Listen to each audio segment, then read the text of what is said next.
Good evening, my friends. I had a friend who asked about relationships, family members, relationships with family members, and brain rewiring. And I decided instead to make a video about relationships in general, because what applies to people who are rewiring their brains in a family situation, I've realized actually just applies to relationships in general in a really beneficial way, as I've learned from my experience.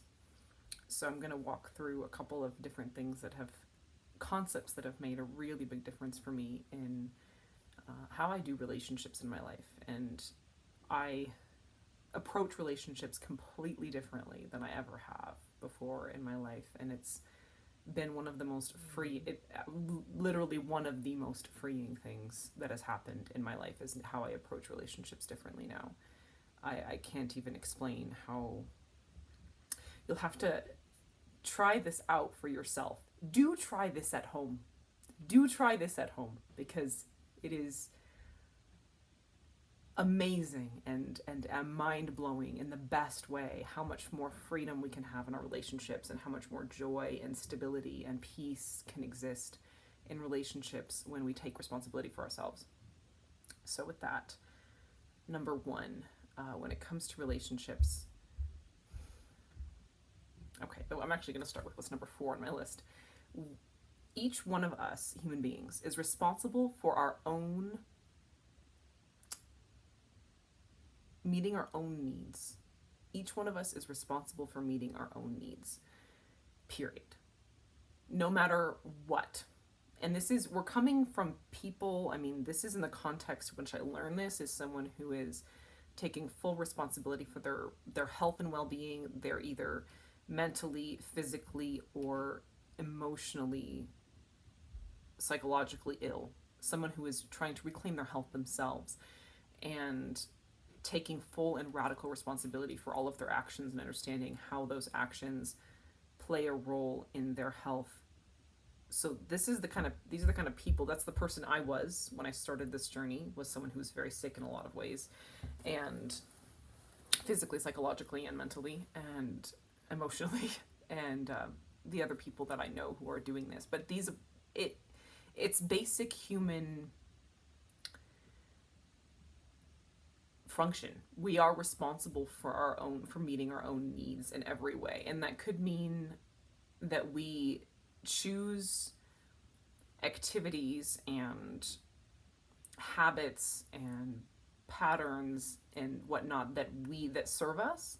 But when it comes to relationships, we're also responsible for communicating what we need in a relationship openly and respectfully, in a way that we really think would go across well for the other person, and not assuming that person's going to know what our needs are in that particular relationship. We also are responsible for meeting our own needs, to have boundaries, to be able to say no, and to understand that we have the freedom to say no and love someone. And in fact, it's a really loving thing to do, because I don't know if anyone watching this has somebody that they know who will say yes to everything and then do it really grudgingly and really kind of irritatedly. And you're like, why did you say yes if you were going to do it like this? Like, this isn't nice to be around. I'd rather you just said no and stayed home. Like, I don't really want to be with you if you're going to be this cranky about, this activity or whatever it is we're doing. And I had a particular family member who always did that growing up. And I was like, why don't you just take some time for yourself and then do these other things later, instead of being angry all the time, or, upset and overdrawn all the time. And it really is better it's more loving to the other person and to yourself to say no in relationships and friendships and family, any kind of relationship, and to realize that that's part of you being responsible for meeting your own needs. And it's respecting the other person too, because even if they don't act like it at the time, ultimately they're going to enjoy life more if you actually mean yes when you say yes. they're gonna enjoy that friendship a whole lot more and trust you to come with your best when you do come, and they can trust you to they know that you're being responsible for your own needs, and they don't have to take care of you when you say no, when you don't have the resources for something. So That is number one. We are all responsible for meeting our own needs, whether and that includes again taking action on our own part and as well as asking for help from other people and saying no to other people and events and things that would overdraw from what we are capable of at any given moment or day.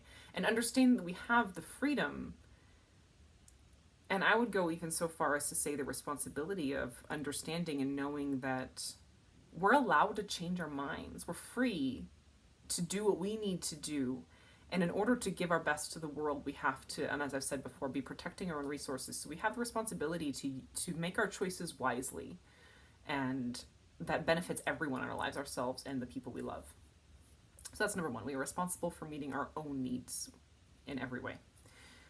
And then this one is kind of related. We're also responsible for our emotions and our actions. So if something happens in a relationship, if there's a misunderstanding, a miscommunication, or a event that occurs that leaves some negative feelings, we need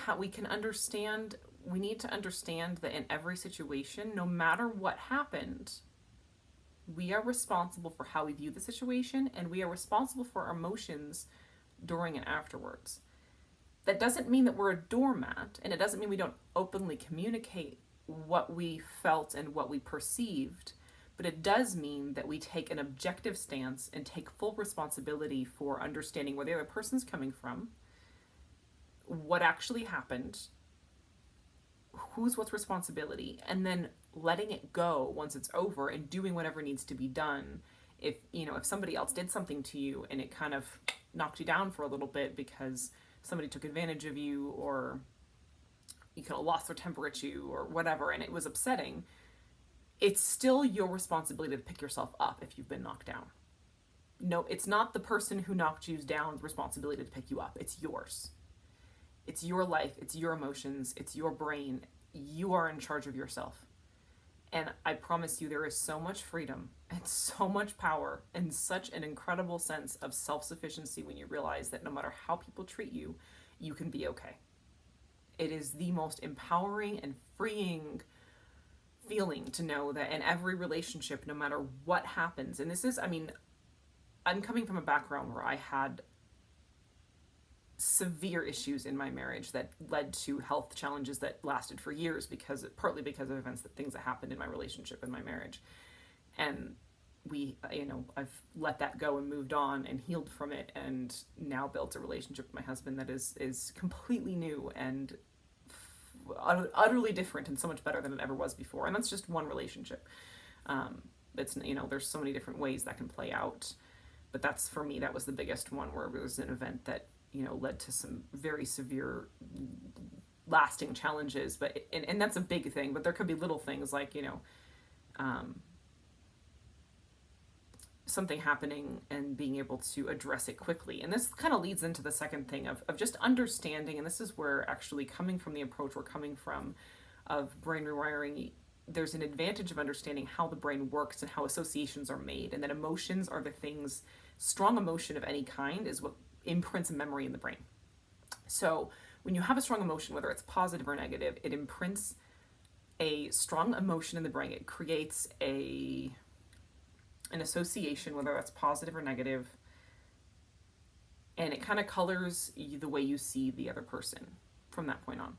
So if you have something happen, and even if it wasn't either person's fault, and it was just something negative that happened with another person, your brain, and a lot of people, this is just normal brain function. This is where it's really, really, really helpful to understand how the brain works, because if you can understand this is just your brain's survival instinct trying to protect you, it's really easy to dissociate from that and understand, and then be able to kind of move beyond much faster when you realize it's not anything to do with you or them, and that the emotions you might be feeling after a challenging event with someone are simply your brain's way of trying to protect you from that happening again.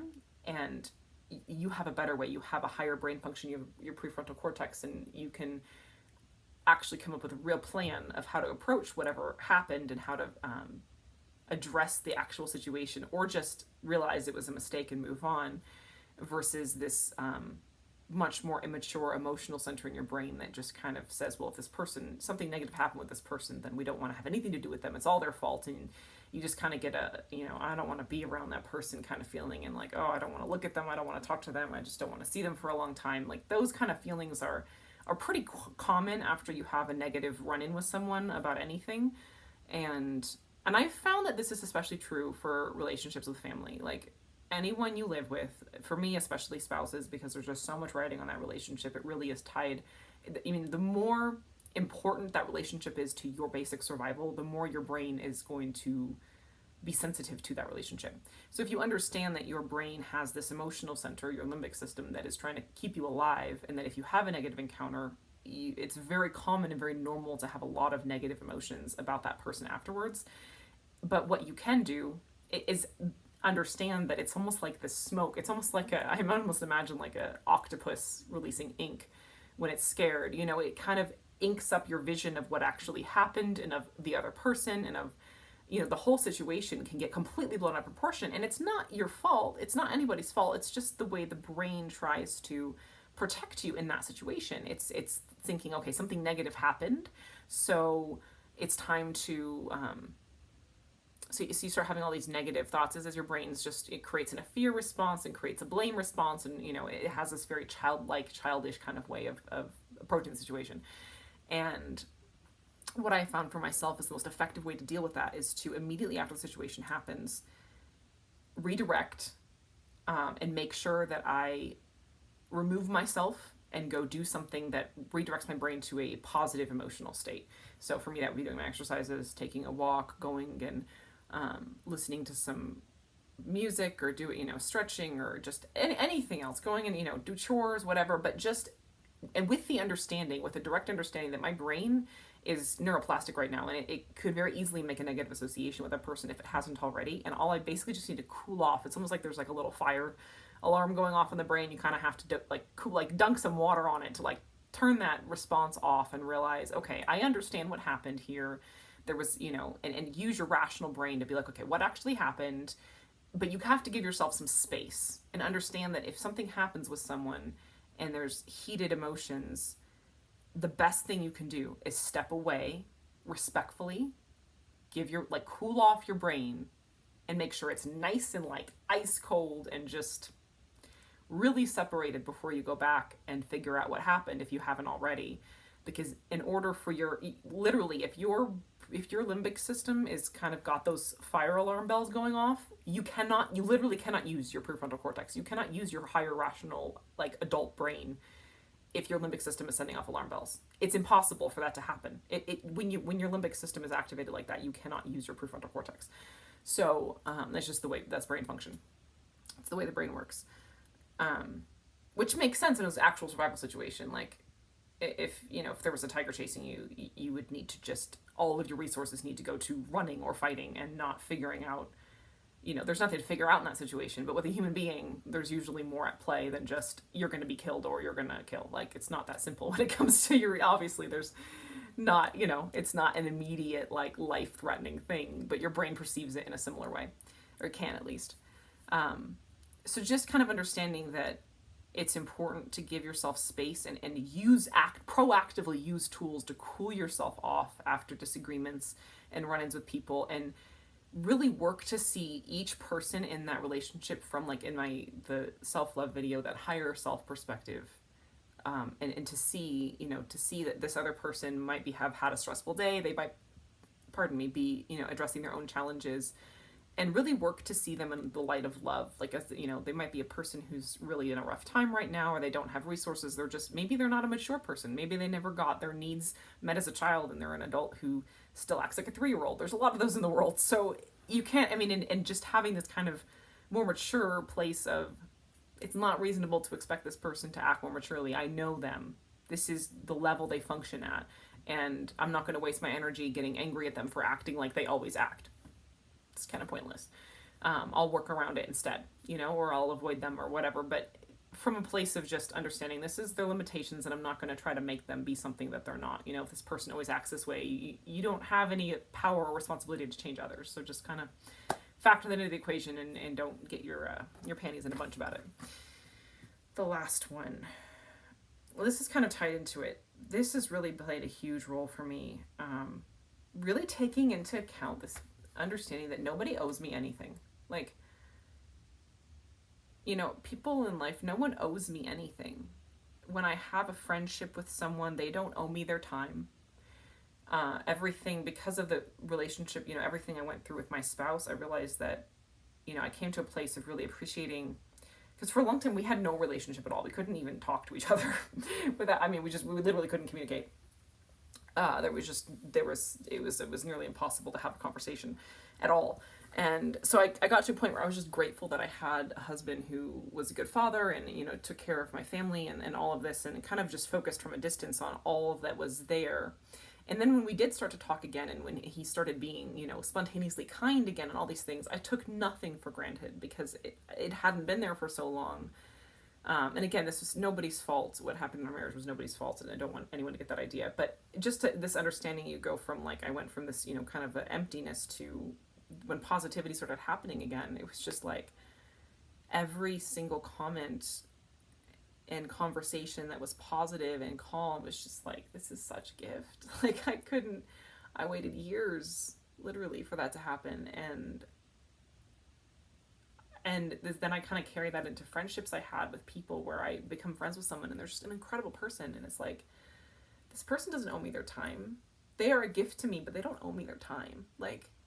Whatever time they give me is a gift. And I'm not going to pressure them for more, as much as I might want more. And this is coming from an extrovert who loves people. And, I've had a bad habit of being too needy in the past. And if I really like someone, text, kind of reaching out to them a lot and wanting to talk or hang out a lot. And I kind of stepped back in this process and just realized that as much as I may love someone, they don't owe me their time. No one owes me even basic respect. I cannot and should not expect anyone to treat me a certain way. No one owes me anything. And that really changed things for me.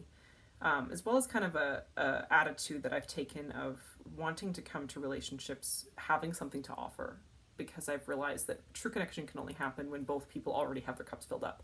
If people are coming to get something from the other person, all you have is cups pouring back and forth, and it doesn't really create anything else. But if both people come with their cups already filled up, you can create something else. You can create a true connection and build a real relationship or friendship or what have you between those two people that actually bears fruit in life, and you can celebrate and enjoy life together and do things together and have fun experiences together that you can't have if it's just a constant you need something, I need something, exchange back and forth, pouring water back and forth between cups. That doesn't really go anywhere.